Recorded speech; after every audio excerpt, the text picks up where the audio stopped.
মুহররম মাসের আমলগুলো কি কি? প্রিয় নবী সাল্লাল্লাহু আলাইহি ওয়াসাল্লাম এই মাসে তিনি তো সবসময় প্রত্যেকটা দিনকেই গুরুত্ব দিতেন, প্রত্যেকটা মাসকেই গুরুত্ব দিতেন। আম্মা জান আয়েশা সিদ্দিকা রাদিয়াল্লাহু তাআলা আনহা হতে বর্ণিত, তিনি বলেন প্রিয় নবীজি প্রতি মাসেই তিনি 3টি করে রোজা রাখতেন, প্রত্যেকটা মাসেই তিনি 3টি করে রোজা রাখতেন। তবে মুহররম মাসে লাগাতার 10টি 11টি ভিন্ন ভিন্ন রওয়াত আসছে রাসূল এভাবে রোজা রাখতেন। এমনকি মুহররম মাসের বিশেষ একটি দিনকে উল্লেখ করে রাসূল বলেছেন, এই দিনে যদি কোনো ব্যক্তি রোজা রাখে তাহলে বিগত 1টি বছরের গুনাহ আল্লাহ পাক মাফ করে দেন। মুহররম মাসের 10 তারিখ। তবে রাসূল এ ব্যাপারে বলেছেন, ইহুদিরা মুহররম মাসের 10 তারিখে রোজা রাখে, তোমরা একটি রোজা রাখবে না। ওরা একটা রোজা রাখে, তোমরা একের অধিক রোজা রাখবে। এ মাসে রাসূল তাসবিহ তাহলিল করেছেন, ইস্তেগফার করেছেন, বেশি বেশি করে ইস্তেগফার করেছেন। কারণ কি? মুহররম মাসের আল্লাহ পাক এই পৃথিবীতে উল্লেখযোগ্য বিশেষ কিছু ঘটনা ঘটিয়েছেন।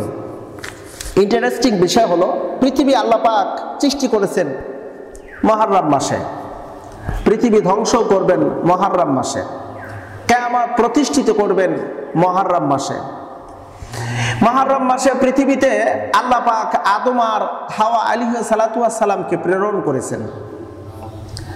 রূহ জগতে আমরা যখন আল্লাহ পাক আমাদেরকে সৃষ্টি করলেন, সৃষ্টি করেছিলেন, সেই সময়টাও ছিল মুহররম মাস। আল্লাহ পাক অসংখ্য নবী রাসূলদেরকে মুহররম মাসে অনেক বড় বড় বিপদ থেকে তাদেরকে মুক্তি দিয়েছেন এবং অনেক জালেম শাহিরকে মুহররম মাসে আল্লাহ পাক ধ্বংস করেছেন। বিশেষ করে আমরা যে ইতিহাসটা আমাদের সবার জানা, প্রিয় নবী সাল্লাল্লাহু আলাইহি ওয়াসাল্লামের প্রাণপ্রিয় দৌহিত্র, জান্নাতের যুবকদের সর্দার ইমাম হাসান এবং হুসাইন শহীদ হয়েছেন মুহররম মাসে। হুসাইন রাদিয়াল্লাহু তাআলা আনহু কারবালার প্রান্তরে শহীদ হন। আমরা বিশেষ করে ইমাম হুসাইন রাদিয়াল্লাহু তাআলা আনহুর শাহাদাতকে উপলক্ষ করে এই মুহররম মাসের 10 তারিখটি আমরা জানি, কিন্তু না, মুহররম মাসের 10 তারিখে আল্লাহ পাক অসংখ্য ঘটনা ঘটিয়েছেন। জালিমদেরকে ধ্বংস করেছেন আর নেককার পুণ্যবান আল্লাহর বন্ধু, আল্লাহর প্রিয় বান্দাদেরকে মুসিবত থেকে মুক্তি দিয়েছেন। ইতিহাসগুলো যদি বলতে চাই প্রায় কয়েক ঘন্টা সময় লাগবে। শুধু মুহররম মাসের কি কি ঘটনা আল্লাহ পাক এই পৃথিবীতে ঘটিয়েছেন, কি কি ঘটনা ঘটেছিল এই মুহররম মাসে। তো এমন একটি মাসে আমরা পদার্পণ করলাম। এই মাসটাকে নিয়ে যদি আমরা একটু গবেষণা করি, এই মাসটাকে নিয়ে যদি আমরা একটু চিন্তা ফিকির করি, তাহলে আশা করা যায় আমাদের কর্ম, আমাদের চিন্তা, আমাদের ভবিষ্যৎ একটু হলে উজ্জ্বল হবে। আসুন আমরা মুহররম মাসকে নিয়ে আমরা একটু গবেষণা করি, মুহররম মাস সম্পর্কে আমরা জেনে নেই, এই মাসের ইতিহাস সম্পর্কে আমরা জানি, আর সেই অনুযায়ী জীবন জিন্দেগি গঠন করি। মহান রব আমাদেরকে তৌফিক দান করুক, বলুন আমিন। আমি কোরআনুল হাকিম থেকে সূরাতুল বাকারা থেকে শুরুর 2টি আয়াতে কারিমে তেলাওয়াত করেছি।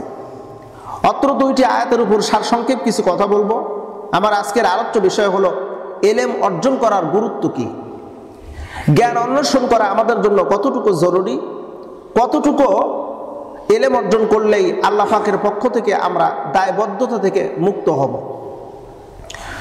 আমরা জানি প্রিয় নবী সাল্লাল্লাহু আলাইহি সাল্লাম বলছেন, তালাবুল ইলম ফারিদাতুন আলা কুল্লিল মুসলিম।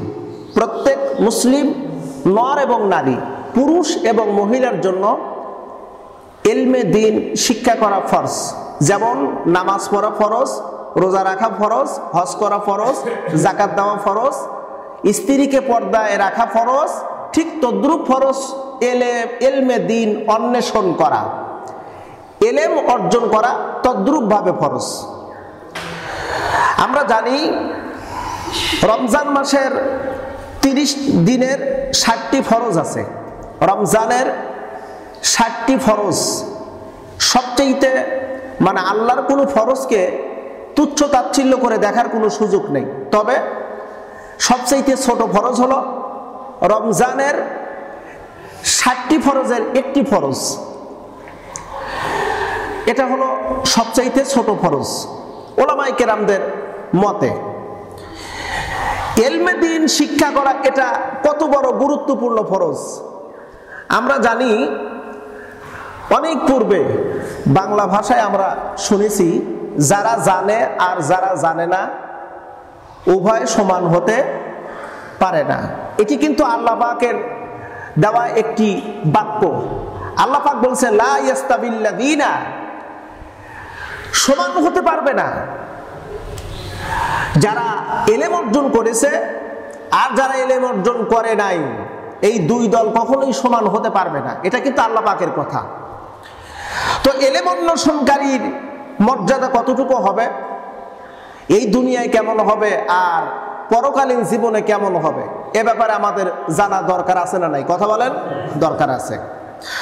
রাসূল করিম সাল্লাল্লাহু আলাইহি সাল্লাম বলেন, তুমি আলেম হও, আলেম যদি নাও হতে পারো তাহলে তুমি তলবে ইলম হও, তলবে আলেম হও, তাও যদি না হতে পারো তাহলে আলেমের শুভাকাঙ্ক্ষী ব্যক্তি হয়ে যাও, অর্থাৎ মুহিব্বিন হয়ে যাও, আলেমকে তুমি ভালোবাসো। এটি হলো প্রিয় নবীজির বক্তব্য। তাহলে প্রথমটা হলো তুমি আলেম হও, দ্বিতীয় নাম্বার হলো আলেম যদি না হতে পারো তাহলে তলবে আলেম হও, অর্থাৎ তুমি ইলম অন্বেষণকারী হও, তাও যদি না হতে পারো তাহলে আলেমের মুহিব্বিন হও, অর্থাৎ আলেমকে তুমি ভালোবাসো। এর ওসিলাও মাফ করে দিতে পারেন তিনি কে? আল্লাহ। প্রিয় বন্ধুরা, আল্লাহ পাক রব্বুল আলামিন এই ইলমের ব্যাপারে সর্বপ্রথম প্রিয় নবীজির উপরে ওহী অবতীর্ণ করেছে সূরা আলাক। সূরা আলাকের 6টি আয়াতে কারিমা আল্লাহ পাক নাজিল করে প্রিয় নবীকে নবুয়তির সত্যায়িত করেছেন, নবুয়তির পরিচয় করিয়েছেন। ইলমটা কত বড় জরুরি